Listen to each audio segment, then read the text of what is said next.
Weight gain after 40 is rarely about food. It's about standards sliding while you weren't paying attention. I should know because it happened to me. And then I lost 55 pounds after age 50. Hey, I'm Kurt. I help men who feel stuck get clear on what's next and move on it. If you dig an OBS approach for topics related to life and career growth for men over 40, hit that like and subscribe button. It comes down to standards. High performers don't collapse. They tolerate. They tolerate the extra 10 pounds, then 20, then 40, or in my case, 60 extra pounds. The same way they tolerate boring meetings, dull routines, or a career that's in maintenance mode instead of momentum. You don't wake up out of shape, right? You drift there. That's how men become passengers in their own life. High performers are very achievement driven. If it's not a Mount Everest-sized accomplishment, it doesn't count. And that's an all or nothing attitude. I was always in pretty good shape, but in my late 30s, I started gaining weight. And I gained more and more through my 40s. I knew I gained weight, but I didn't realize just how much weight I gained until I went shopping for new pants. My waist size was not located in the normal section. It was located in the big and tall section. Fuck. At that point, it was no longer about the fucking pant size or the waist size. It was about identity. I fused my identity to achievement. And as long as I was winning professionally, I gave myself a pass physically. That's a dangerous trade-off because once success becomes permission, standards become optional.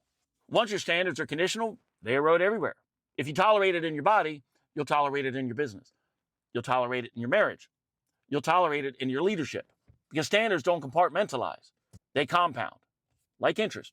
I couldn't believe I let myself get to that point. But once I realized how big my waist had gotten, first thing I did, I went home, ordered a pizza and 2 liters of Mountain Dew. I mean, I'm 5'10", and my waist got up to size 40.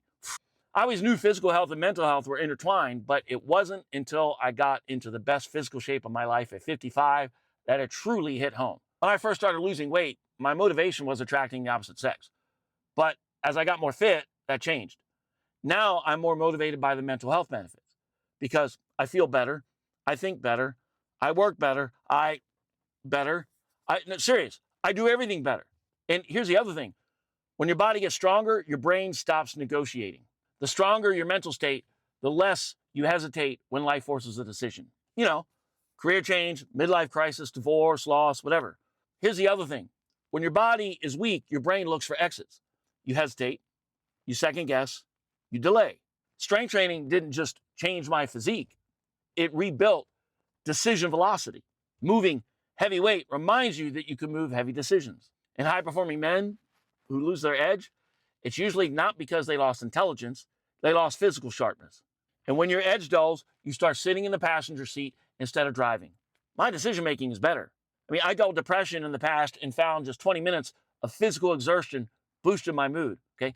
I'm not a doctor. I'm not making a recommendation if you're depressed. That's what worked for me. The thing that made the biggest difference in my life was when I took weight training seriously. And if you're thinking, well, I don't want to weight train because I don't want to get big and bulky, well, that's like saying I don't want to learn to drive because I don't want to be an F1 driver. If you're feeling stressed, move heavy things. Upset about something, move heavy things. I'm not going to give you some workout routine, but I'll offer you this. As a high achiever, you'll probably want to go hard charging into something new, a new hobby, a new diet, new workout, whatever, right? That's standard for us. You're thinking, oh, I'm going to work out an hour a day, 5 days a week, and I'm only going to eat lean protein and veggies, blah, blah, blah. Let me stop you right there. That's exactly how you'll fail. You need to unlearn the approach that made you successful in the past. Yeah, that sounds weird. And you need to do something that will make you uncomfortable, as it did me. Start with small wins. Build consistency in a habit first. I started with just 15 minutes of exercise 3 days a week. So here's a mindset shift for you. It's about stacking small wins that lead to much bigger wins. High performers overcomplicate fitness for the same reason they overcomplicate change. All or nothing feels noble, but all or nothing is ego. Consistency is humility, and humility is what rebuilds standards.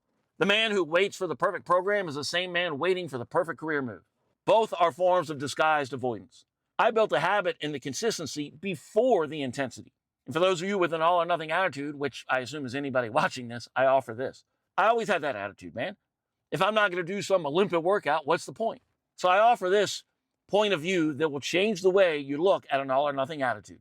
And you can apply this to anything, but I'll use exercise for this example. Think of exercise like investing your money. Let's say your goal is to invest $500 a month, but some months you don't have $500. Maybe you have $100 or $200.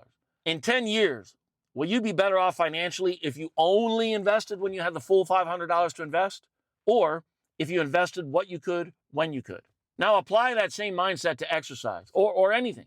That all or nothing attitude is what kept me stuck for 5 years. Successful on the outside, but I felt like a disappointment on the inside. Here's the kicker.